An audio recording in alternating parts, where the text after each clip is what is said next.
These days, if we look, views of material, we break relationships with each other over minor things, over something simple that we've fallen out with each other. We don't even realize what we've fallen out. And you see that some people, they have not spoken to each other for 15 years, 20 years, 25, 30 years. And if you were to sit down with them and ask them, what was it that caused this to happen? What was it that caused you to fall out with your brother? What was it that caused you to fall out with your sister? They'll start thinking. And they can't even remember the reason that they fell out with each other. They knew that they fell out with them, they can't remember. But because it happened so long ago, they've forgotten, but they're still continuing with that animosity. And then if they do remember, what happens is, in most cases, it's something so trivial. Oh, they didn't invite me to the wedding. Oh, they didn't ask me when they wanted to get their son married. They didn't consider my family at all when they wanted to get their daughter married. Or they didn't think about this. Or they didn't send me an invite. Or they didn't, consult with me when they were going to buy that house. Nothing at all. And then also, we fight over small pieces of land. We fight over a piece of land that's smaller than our grave. And we'll spend all of our money fighting over that land. And at the end, all you will get is the land that's in your grave. Whilst describing the hadith of the beloved and blessed Rasul, sallallahu alaihi wasallam, Sayyidina Abu Hurairah once said that anyone breaking off our relations must leave our gathering.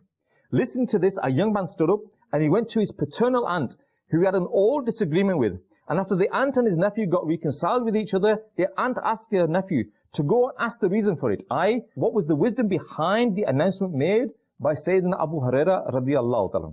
Therefore, the young man came and asked the reason. And Sayyidina Abu Hurairah radiyallahu ta'ala replied that he heard the beloved and blessed Rasul sallallahu ta'ala sallam say, the nation which has any relations severing person in it is not blessed with the mercy of Allah Azza wa Jal. Allahu Akbar. Again, there's a great message to be learned there, viewers of my channel.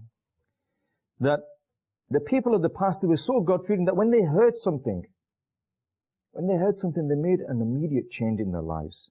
They didn't wait, ponder and think, tomorrow, next week, next month, next Ramadan. If they realized that there was something wrong inside them, that they need to make a change inside themselves, they rectified it straight away. In that gathering, that young man, he stood up. Straight away, he stood up and went to his auntie and said to his auntie and apologized to his auntie and explained the whole situation. And then when his aunt said to him, go and find out the reason for this, straight away he went and found out the reason. And he was told that if in any nation that has a relation severing person in it, then it does not achieve the mercy of Allah Azza wa Jal. So viewers of this channel, we need to show humbleness as well. We need to lower ourselves as well. And unfortunately, we don't do that as well. We have this pride inside ourselves that why should I seek forgiveness from my family? Why should I go to them? They are lower than me. They are lower in status than me. They shouldn't have anything. And again, we need to develop this inside ourselves. The Prophet of Allah, sallallahu alaihi wasallam, that the one who shows humility inside himself for Allah Azza wa Jal is granted a loftiness, a higher state by Allah Azza wa Jal.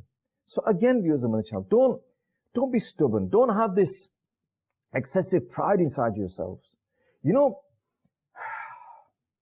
Every day, fortunate are those Muslims who read the namaz 5 times a day. Fortunate are those Muslims who after every namaz they pray, they raise their hands in the court of Allah Azza wa Jal. And whenever you raise your hands in the court of Allah Azza wa Jal, there is one dua that we all make. We make this dua. Everybody makes this dua. Ya Allah, forgive my sins. Ya Allah, forgive my sins. And if that is not the dua that you make, whatever dua you make, you're asking Allah Azza wa Jal for something. You're asking Allah Azza wa Jal for forgiveness. You're constantly asking Allah Azza wa Jal for forgiveness. And yet, I won't forgive him. I won't forgive him. I won't forgive her.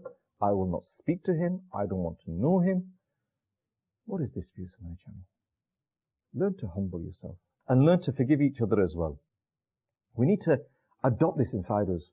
And we are told that the Prophet of Allah sallallahu alaihi wasallam said that if you know that you are on haqq, you know that you're right, 100% you know that you're right, but still forgive and forget, then Allah Azza wa Jalla will bless you with a house in paradise.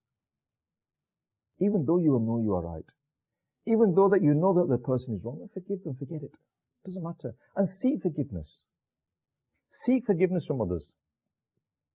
And even if they rebuff you, if they don't want to talk to you, but you do your job. Your job is to seek forgiveness. Your job is to try and reconcile families, to stop these ties being broke. You need to do your job. Don't think to yourself, well, he doesn't even want to see my face. He doesn't even want to speak to me. Seek forgiveness from them. What's the worst that they can do? What is the worst that they can do? Throw abuse at you?